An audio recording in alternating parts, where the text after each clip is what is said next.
Hey everybody, this is the John Crow, and in this Sandbox Game Maker Point 8 tutorial, I wanted to show you a little bit about how nonlinear RNG can be created within the sandbox. If you take a look at this button, I press it and it generates a random character.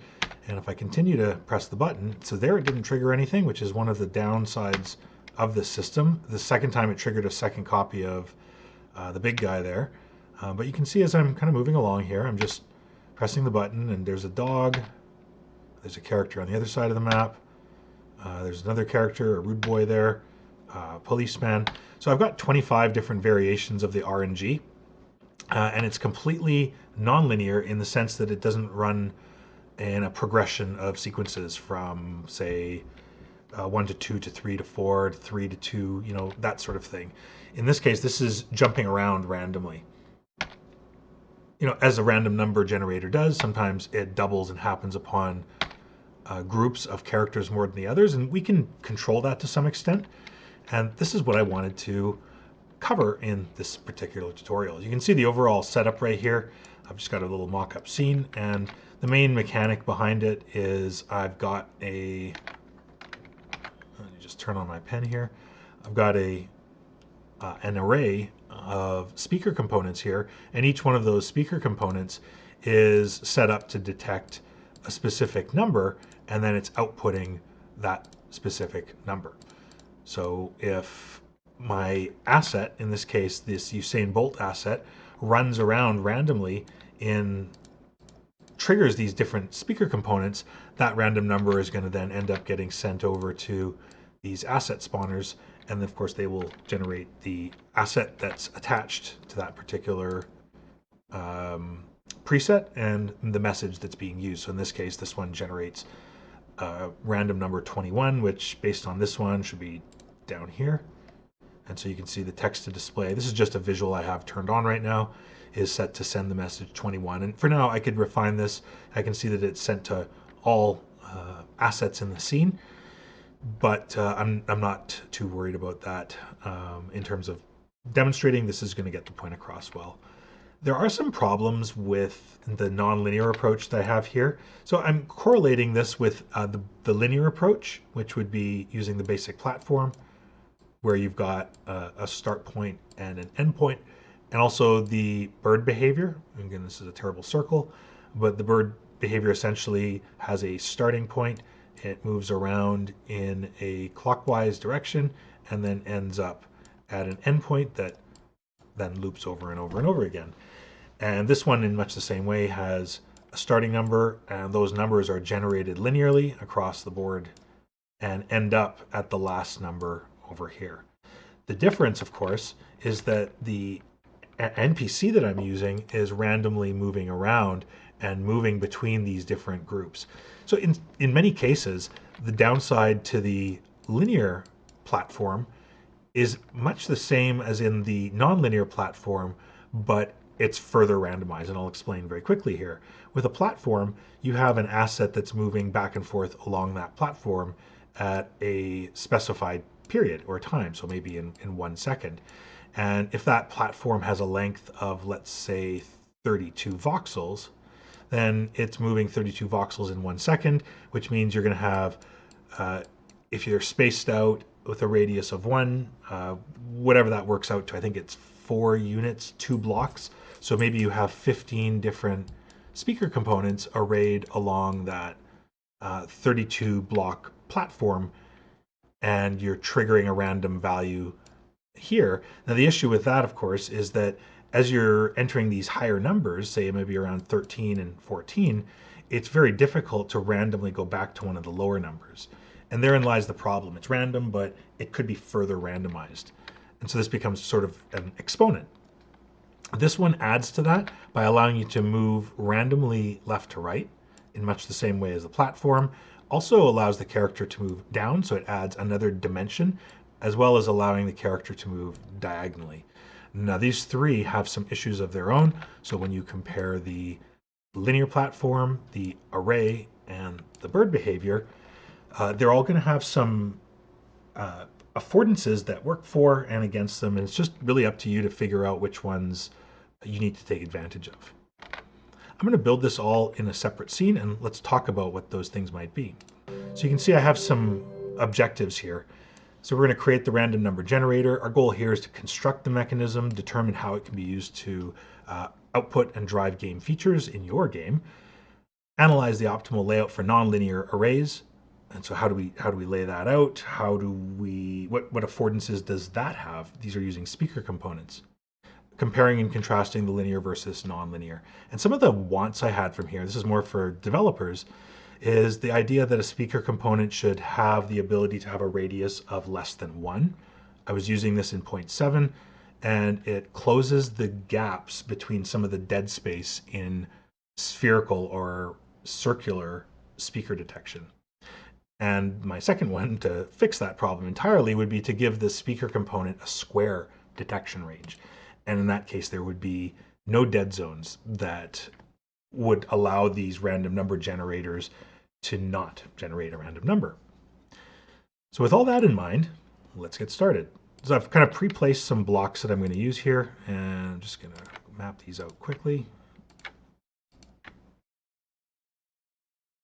I'm just going to tab. Okay, so there's my north. And let's start off with what we would normally use, like a logic asset.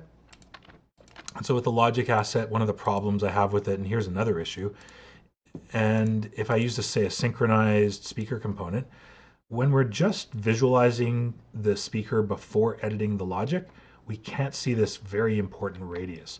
Visually, I think this is really important when you're setting up any kind of random number generator, because it's telling you where one random number begins and the other ends, the borders. And at the moment, the detection range cannot be anything less than 1. So that should change. That should be able to go quite a lot lower if I wanted to. I'm not sure why that is. The message that's going to be sent out in this case is going to be the message 1. And I'm just going to display that for a second. And we're also going to display the number 1. Anything other than that, I shouldn't have to worry about. The broadcast type, I just say to all. So the idea is if I walk into this speaker zone, where is it here? Yeah, see, I can't see it first of all. So here it is over here somewhere. There. So I've walked within that particular zone. So the other thing that you can do when you're trying to visualize this is you can take advantage of a Vox edit asset that does the same thing. So this is my helper asset that's going to help me visualize where to place these and what some of the problems might be of this particular approach. So this is a 64 voxel asset I've made as a helper. It's just a cylinder I built here in VoxEdit and exported it. And I'm going to make sure I have no collisions on with it. And that should be about it, other than the fact I'm going to give it a speaker component. And the 64 voxel asset that you build equates to having a detection range of 1. Okay, so that's one of these voxels is 32 of these VoxEdit voxels. It's kind of the way it works. So I think this is about, what is that, 64? It's a pretty big asset, right? So I'm going to delete this. And so 32, 64. And I'm just going to make an array of 9 of these. So let's go in here. We're going to go in, and this one is going to be, let's say, 2. We're going to detect the entity. We're going to use tags for this one. We're going to specific tags in range. And the message for this one is going to be 2. I have to actually set up the first one, broadcast, duration type, all that looks pretty good. So I'm going to come back into this one. The duration is a little bit long, so this one should say 1. Let's just put this for 1 second. Detect entity, we want to detect a specific tag. We'll get to that tag in a moment. We're going to need to add that tag up here. And that looks good. So the tag we're going to detect here for now is going to be the avatar. So let's just go in here and add in the tags.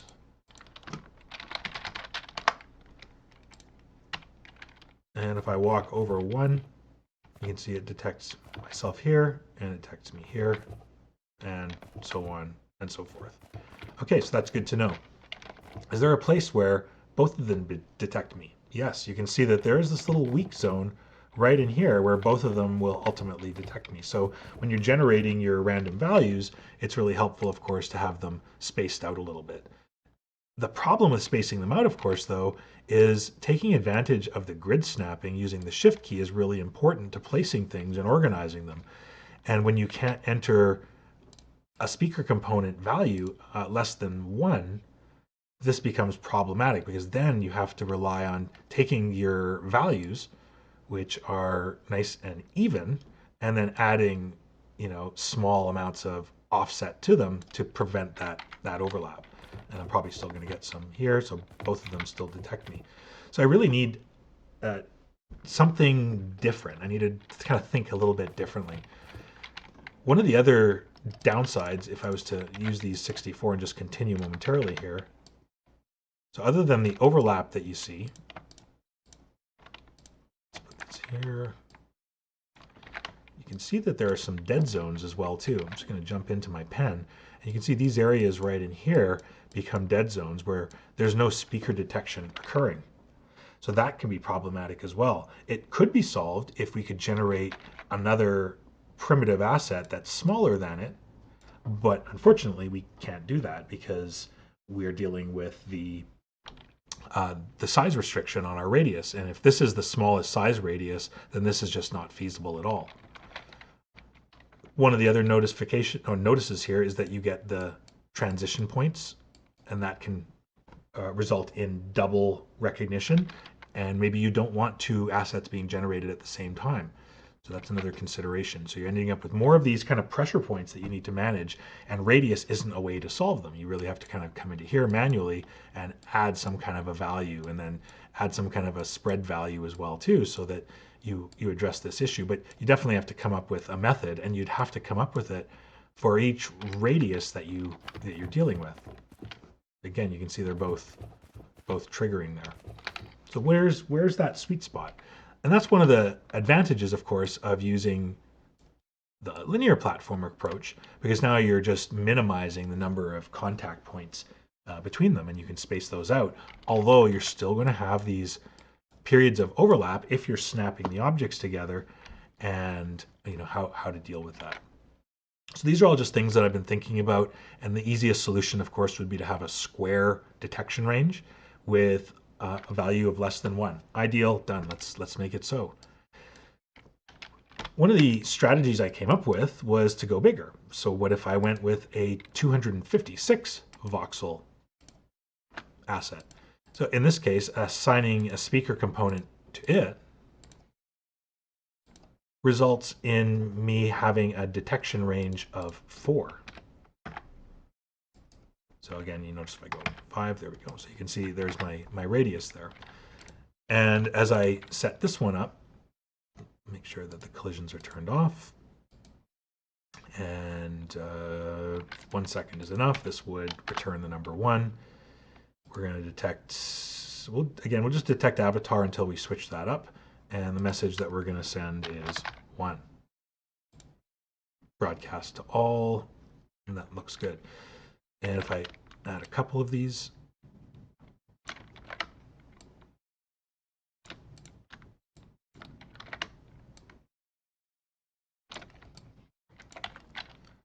and we move between them now, we're still getting that same issue, except we have one of the advantages that we can take the 4 and now we can enter a radius value of less than 4.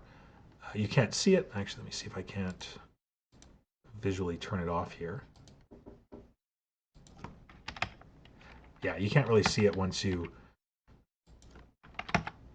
it's smaller than the asset, but we can take this asset down to as small as a value of 1, and we can use any sort of floating point value between there. So I would start to experiment with the different ranges that we can use to kind of find that value. Actually, I should probably turn these back on.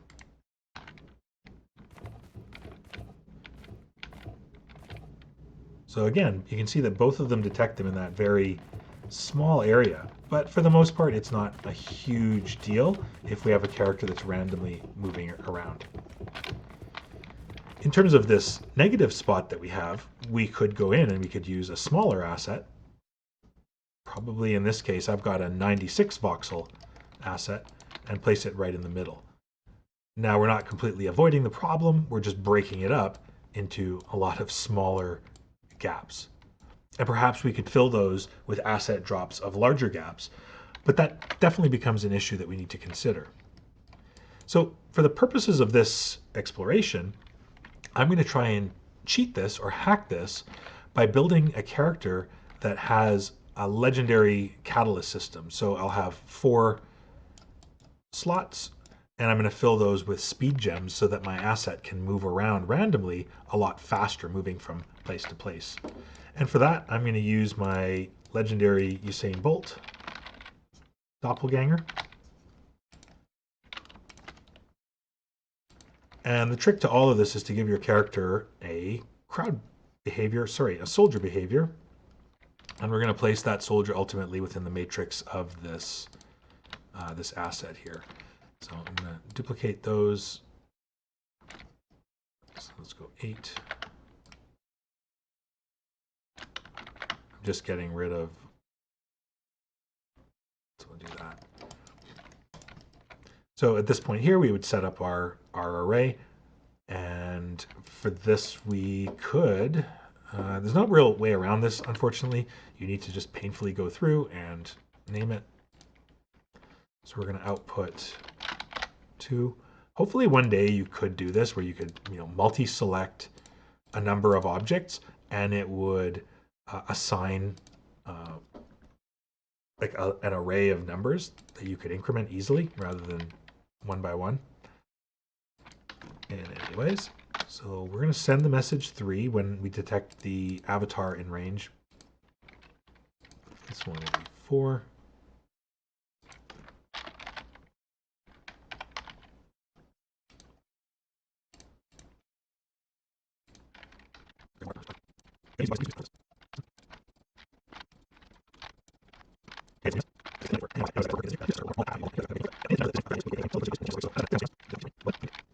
All right, so just coming to the end of them now. Where am I at? 16.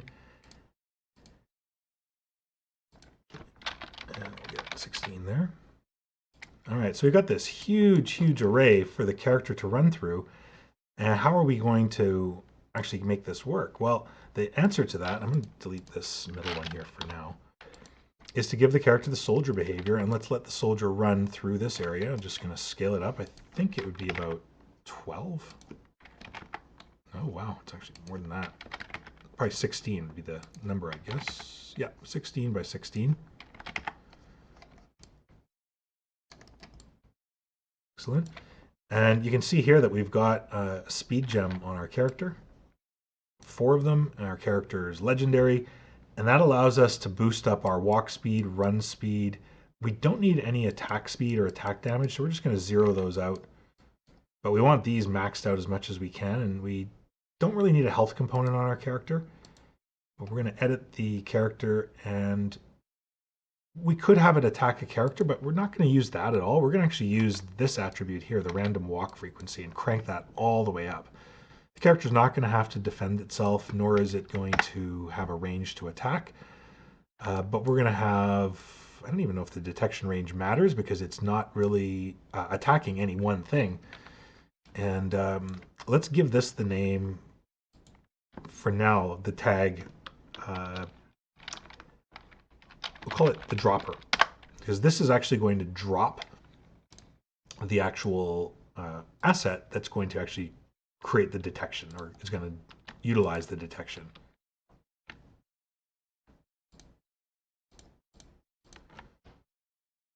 So we'll edit the logic of all 16 speaker components, and we'll set the detection type to specific tags in range, and we'll add the include tags dropper.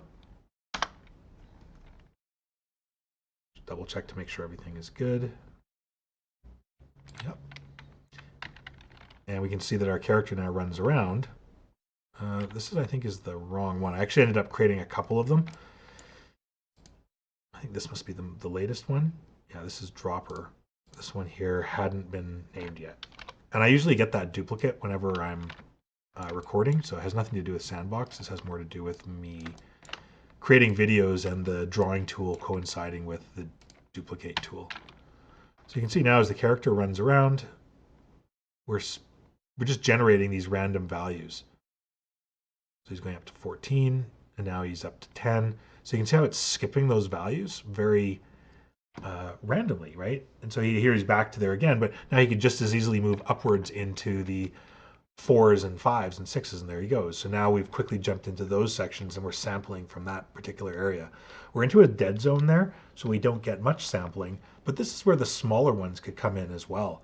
But what's nice is we're not getting triggering in the sense that two are triggering at the same time. It's one. So that's something to take advantage of. So let's see how we can build on top of that. I'm going to take a smaller one.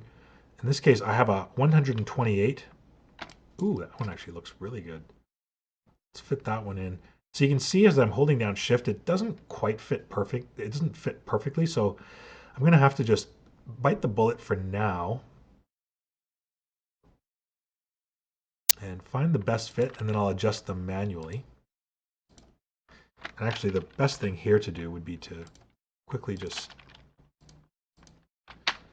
go from the bottom, build one of them and name the other. So I've got 16 so far. So this is going to give me 4 additional assets. Come on. Are you kidding me? That's another thing that can be changed is this. There we go. The way that things are selected. If we could find a way to prioritize certain selections through selection filters, that would be really cool. Let's build that single one. So there it is, speaker help 128, and make sure its collisions are off. I'll quickly set up the speaker component on it. I believe the 128 is 2. So let's go and set up our speaker. I believe I have, it doesn't really matter which ones they're set up as. I'll set them as SP speakers for now, and we'll again detect the asset called dropper. And set that range to 2 for this particular one. And the message for this one, because we've already got 16, is going to be 17. And we'll start that up here.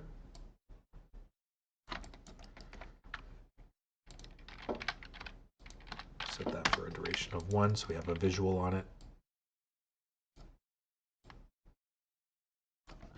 And I'll start duplicating that. So come here.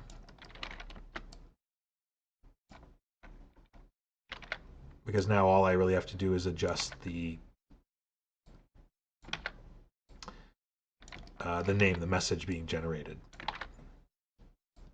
I have a feeling this is going to work out pretty well. It's a pretty large mechanic when you're generating it, but I think it could serve very well in terms of generating some more random numbers. I don't need collisions on them, so I can turn that off. But let me go through this. So we need to set this one up as 18.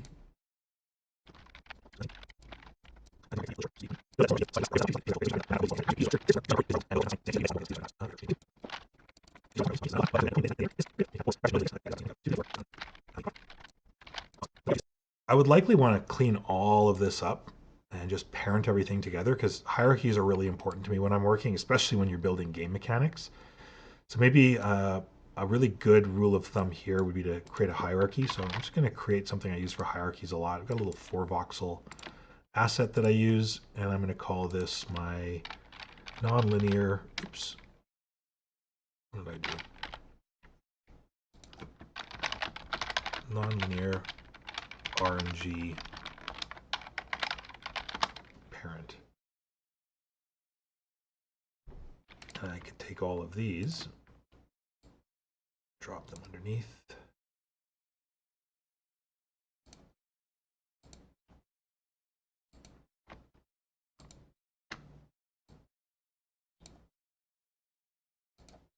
Oh, I keep forgetting that you can't shift select. That's another real want. And actually, I'll add that to my list here.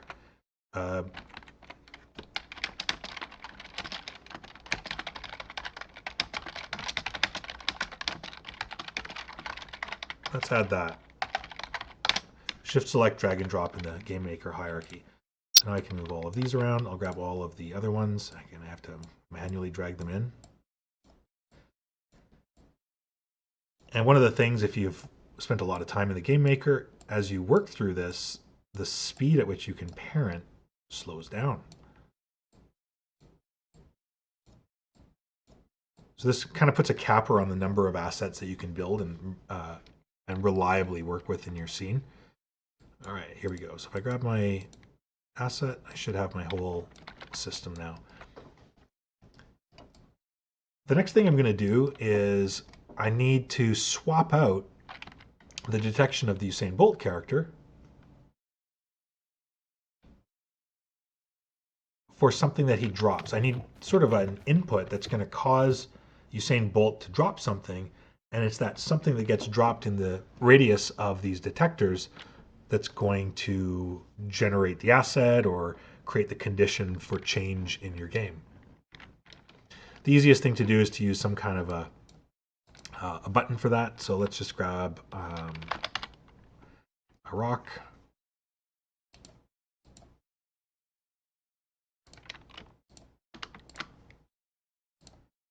And I'll grab a button.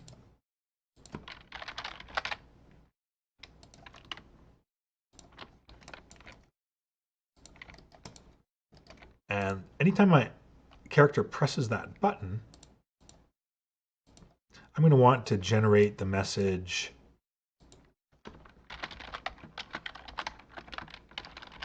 drop RNG.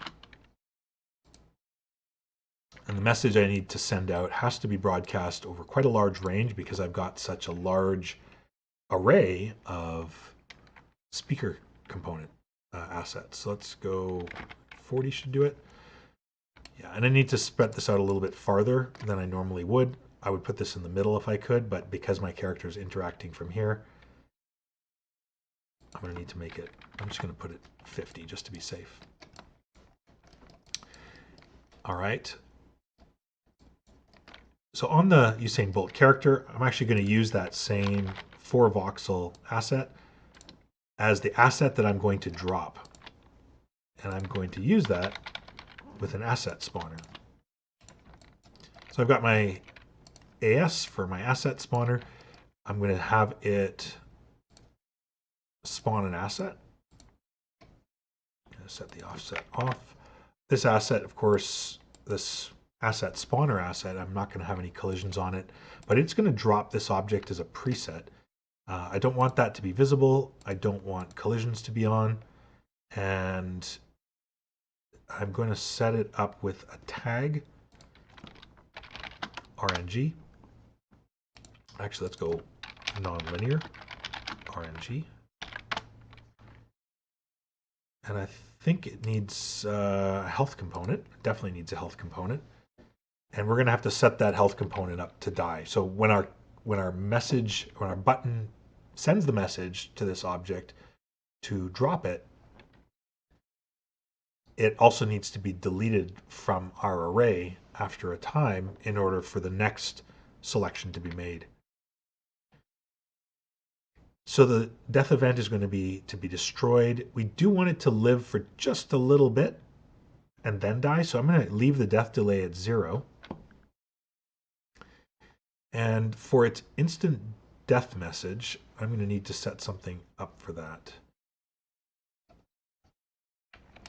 So let's grab a health component because we can set the time on that. So when the message is sent to drop the asset, which is done in our asset spawner here, we're also going to start a timer with sub-second timing represented by our health component here to kill off this asset, to kill off this preset that we're constructing here. So what we're asking ourselves here is what message are we going to send to this one, and what are the tags that we're going to need to send that to on this asset before we create the preset. So the tag on this one is nonlinear RNG. So when we send the message off after destroying it, we're going to be sending it to the nonlinear RNG tag, and we're going to send the message kill.nl.rng.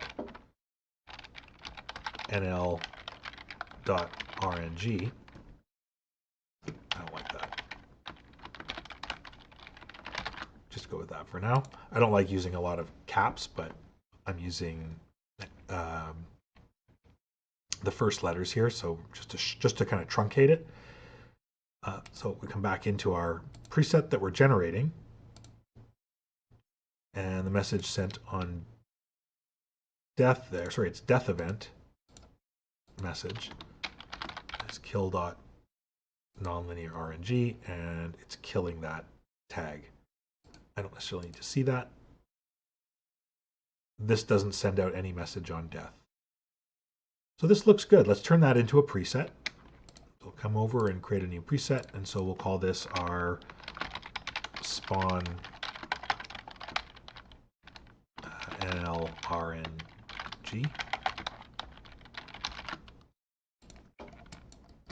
And then we can delete it. And coming back to our asset spawner now, we can spawn a preset of that nonlinear RNG.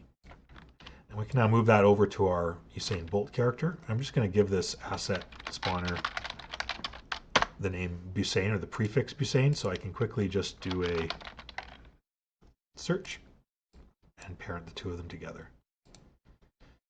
Let's bring that back a second. Just going to frame in on that. And that might be below the ground, so I'm just going to pull it up a little bit like that. I think that should do it. We'll turn the visibility off on that. There's no collisions on the Usain Bolt character. There's no collisions. It's visible. That looks good. And let me just double check what the drop command is. So when we spawn the asset, we don't actually have any messages that we're requiring. So let's turn that off. And the message required, I don't think we had one set up on the button, didn't we? Or was it? It wasn't spawn. Anyways, let's just call it drop me. There it is. Drop RNG. Let me just double check that that is the message. Yes, drop.rng. Okay, so assuming everything is set up properly now, we should have that portion of our rig built. So we're triggering all these messages. Oh, what we need to do now is, you can see it's actually still detecting the Usain Bolt character, and it's not detecting our nonlinear RNG asset that gets dropped. So we're going to need to come into our outliner here, and we'll pick all of our speakers, and we'll edit their logic. And we're going to need to do the 256. Let me do a search for 256.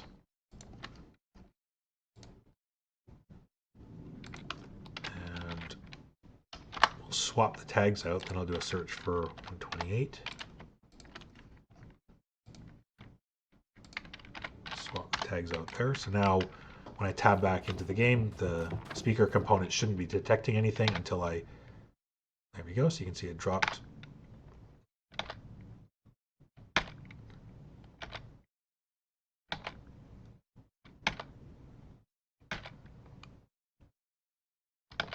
So there's been a couple of times where I've dropped, so it's not doing it there. There it gave me one. Here it detects.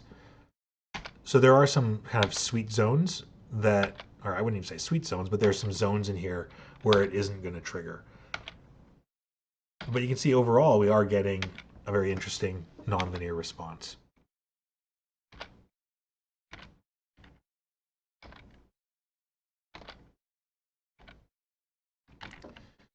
So going back into that, how would you then look at taking this entire array, and how might you implement something like that into your own project? Well, one of the simplest ways to do this might be to have a number of different NPCs being generated along the way, and maybe they all have different relationships to one another. So for example, I could bring out an asset spawner. Just going to drop them at the end here so they're a little bit easier to see. And I'm just going to generate some random characters. Let's go into my behaviors, into our synchronized, and This one's going to be triggered with the message 1. So basically, if our drop happens over here, the message 1 is going to get sent out to,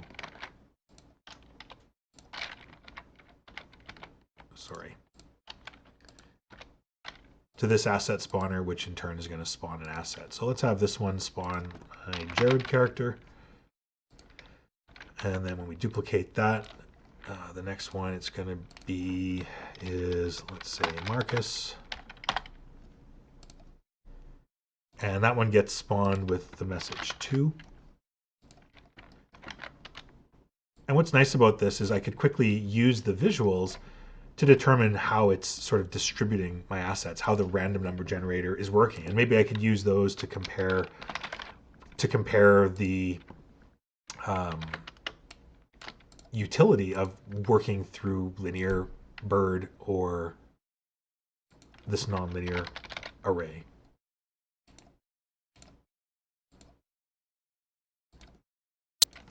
So let's bring out Smokey Dread. He was my very first character I ever created in the sandbox. He's number 4.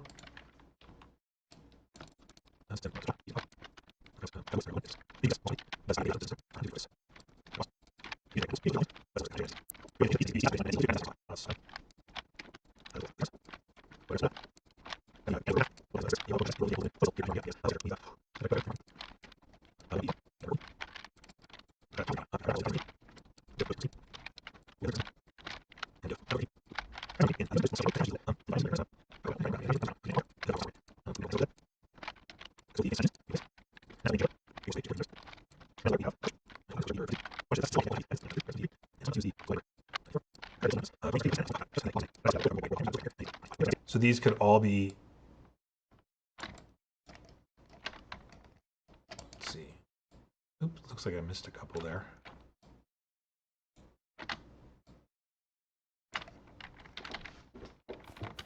So these could all be placed randomly around the map.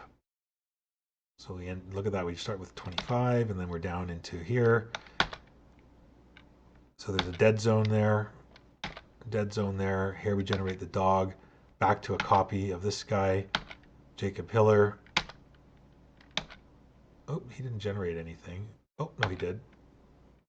So 4 didn't generate anything. 3 didn't generate anything. 2 didn't generate. Oh, no, they did. They're over there. I keep forgetting how large this this group of characters is. And what would be better, of course, is if I wasn't looking at where the character was running.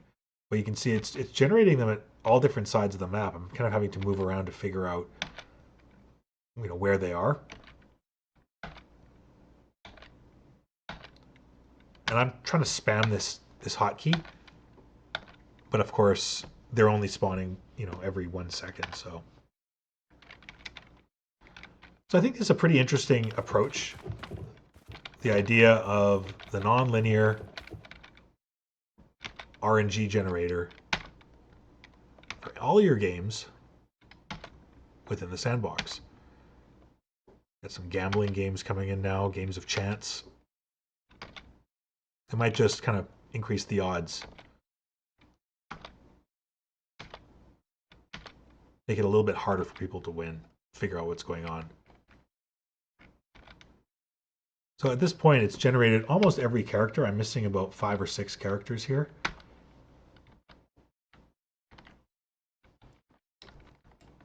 But you can see the potential of it.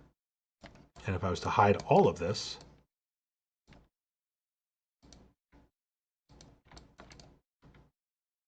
of course, I still know exactly where the character is because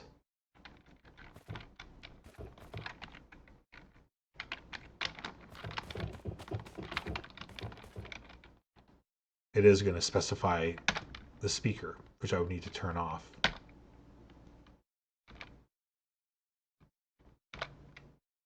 Anyways, I thought it was an interesting experiment. I kind of had a lot of fun thinking about it and putting it together.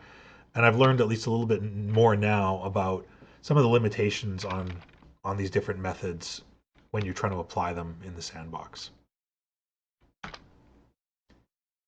All right, everybody, take care.